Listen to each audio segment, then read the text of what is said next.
नमस्कार, मैं पंकज सिंह शेखावत। आप देख रहे हैं झुंझुनू अपडेट। फिलहाल हम मौजूद हैं झुंझुनू के सामुदायिक विकास भवन में। आपको बता दें, शौर्य चक्र विजेता विकास जाखड़ जी ने आज एक प्रेस कॉन्फ्रेंस की है और काफी मुद्दों को लेकर राज्य सरकार को इन्होंने जम के घेरा है। फिलहाल सीधे हम इनसे जानने की कोशिश करेंगे क्या उनके मुद्दे हैं। और हालांकि प्रेस कॉन्फ्रेंस में इन्होंने ये भी कहा कि अगर राज्य सरकार इनके मुद्दों को नहीं मानती है तो ये अनशन पर भी बैठेंगे। विकास जी, दर्शकों के लिए आसान भाषा में बताइए पूरा माजरा क्या है और क्या मामला है। माजरा तो आप लोगों को पता ही है कि पिछले एक साल से ही यही मुद्दा चल रहा है राजस्थान में।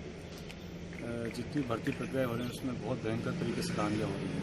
एक बच्चा जब 5-6 साल का होता है तो उसके माँ बाप उसको स्कूल में एडमिशन दिलवाते हैं।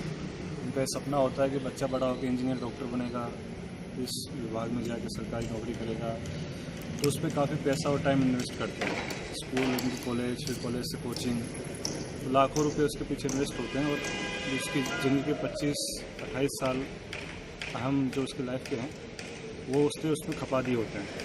अब वो किसी एग्ज़ाम में बैठता है, उसको पता चलता है कि जो मैं पेपर दे रहा हूँ और ईमानदारी से मैंने पढ़ाई करी है, मेरा 100% दिया, दिन रात में लगा रहा, और 15 लाख में पेपर बिक गया, कोई और ले गया। और ये एक नहीं है कि ये तो हज़ारों सैकड़ों की संख्या में है। तो उस आदमी पे क्या गुजरेगी आपको कि वो कितना किस लेवल पर हताश होगा। तो मेरा ये है कि ट्रांसपेरेंसी और जो निष्पक्षता है वो बहुत ज़रूरी है। यदि ये नहीं होगी सिस्टम में तो सिस्टम तो कोलैप्स है। फिर ज़रूरत ही क्या है? फिर तो आप नीलामी लगाइए, मंडियों में से सब्जियों की नीलामी लगती है, वैसे नीलामी लगाइए कि इतने लाख दो, इतने लाख पेपर बेचिए, गवर्नमेंट को फंड आएगा, उसमें खर्च कीजिए जनता के लिए कल्याण में।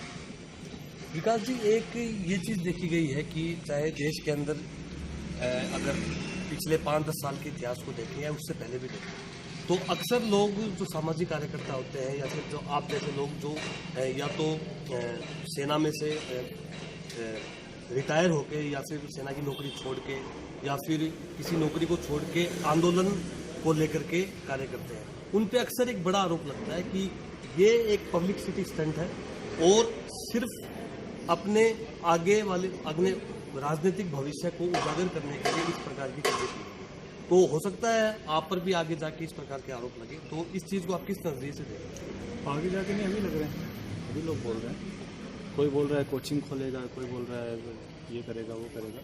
तो ये तो किसी भी आंदोलन में अछूत, इस चीज़ से अछूत रह नहीं सकती, तो होगा ही होगा। नहीं, इससे पहले हुआ है ना, जैसे मान लीजिए अरविंद केजरीवाल जी थे, उन्होंने भी इसी प्रकार से रिफॉर्म्स को लेकर के आंदोलन किए और उसके बाद वो राजनीति में आ गए। ऐसे अनगिनत उदाहरण है पूरे देश के अंदर। तो लोगों को एक ये भी तो है कि अभी आप रिफॉर्म्स की बात कर रहे हैं, लेकिन कल को जब आपको सत्ता मिलेगी या फिर आप सत्ता के अंदर जाएंगे या फिर राजनीति में जाएंगे, तो क्या गारंटी है कि आप वही खेल नहीं करेंगे जो पहले लोग करते हैं? पहले तो गारंटी आप बोल रहे हो कि सत्ता में जाऊंगा, तो फिलहाल तो ऐसा सत्ता से मतलब राजनीति में या भविष्य में ऐसा कोई मेरे मन में है नहीं वो चीज़। तो उस चीज़ को मैं कैसे बता पाऊँ कि आपको मैं जाऊंगा तो नहीं करूँगा? ये तो फेथ की चीज़ होती है ना। आप अपने दो दोस्तों में दोनों पे बराबर विश्वास थोड़ी करते हो, एक पे कम विश्वास करते हो, एक पे आपको पूरा भरोसा होता है। वो तो आप पब्लिक लाइफ जीते हो, जनता आपके बारे में धीरे धीरे जाने लग जाती है। आपने एक अपनी मांग में, मुख्य मांग में ये बताया कि भर्तियों के अंदर जो भ्रष्टाचार है वो एक बड़ी समस्या है। उस भ्रष्टाचार के बारे में रिफॉर्म होनी चाहिए, उसको भ्रष्टाचार को खत्म करना चाहिए। तो आपके हिसाब से क्या प्रक्रिया है? आपको ये जो फिलहाल जो प्रक्रिया है, क्या ये पसंद नहीं है या फिर आपको ये सिस्टम पसंद नहीं है? क्या आप क्या रोल मॉडल पेश करेंगे लोगों के आगे और आप क्या रिफॉर्म बताएंगे? रिफॉर्म यही है, छोटी छोटी चीज़ें हैं, जैसे मैंने वहाँ भी बताया प्रेस कॉन्फ्रेंस में कि पेपर सेट होने से लेकर रिजल्ट डिक्लेयर होने तक काफ़ी ऐसे लूप होल्स हैं जहाँ से पेपर लीक होते हैं, आउट होते हैं पेपर। ओमार सीट हो गया, जैसे पेपर को एक सेंटर से दूसरे सेंटर ले जाते समय, इन पे काम हो। साथ में जैसे RPSC है, राजस्थान शिक्षा बोर्ड है, माध्यमिक शिक्षा बोर्ड, और राजस्थान कर्मचारी चयन बोर्ड है। तो ये 3 जो मुख्य ये हैं जो एग्ज़ाम कंडक्ट करवाते हैं, तो लगभग सभी तीनों में हो रहा है। ऐसा तो है नहीं किसी एक में हो रहा है। तो कहीं भी सिस्टम में खराबी तभी हो रहा है।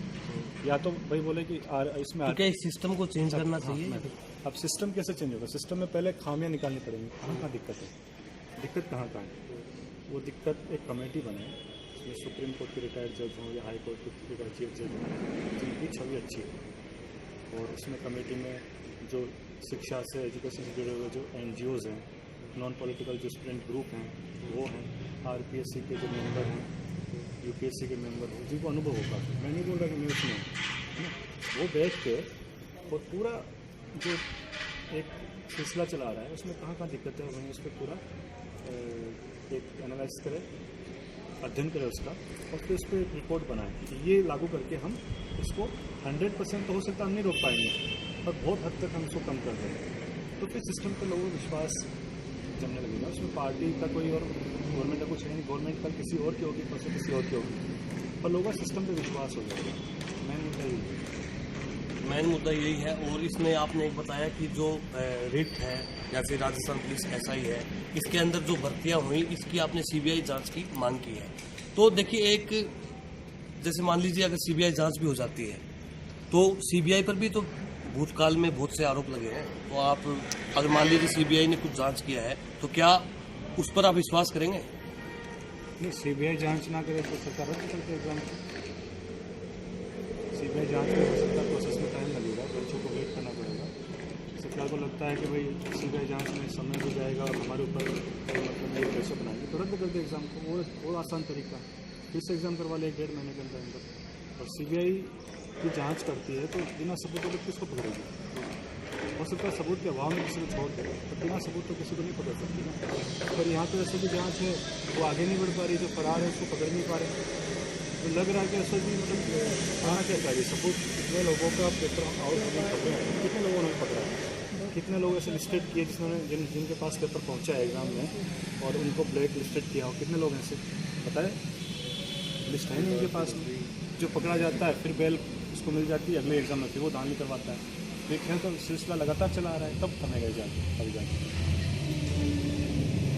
तो जैसा कि आपने देखा, हमारे साथ विकास जाखड़ जी थे जिन्होंने बताया कि क्या क्या इनकी मांगे हैं। विकास जी, एक अंतिम सवाल भी आपसे दूंगा। अभी आपने कहा कि ये अगर सरकार मांग नहीं मानती है तो आप अनशन करेंगे। अगर अनशन के बाद भी सरकार मांग नहीं मांगती तो आगे फिर क्या करेंगे? वो तो बात है, आपको लड़ाई लगता है लड़ेंगे। आपको लगता है लोगों को समर्थन आपको मिल रहा है? बिल्कुल नहीं मिल रहा है, आगे वाली। तो फिलहाल लगातार इसी प्रकार की खबरों के लिए देखते रहिए झुन्नू अपडेट। झुन्नू अपडेट के फेसबुक पेज को लाइक कीजिए, झुन्नू अपडेट के YouTube चैनल को सब्सक्राइब कीजिए। बहुत बहुत धन्यवाद, नमस्कार।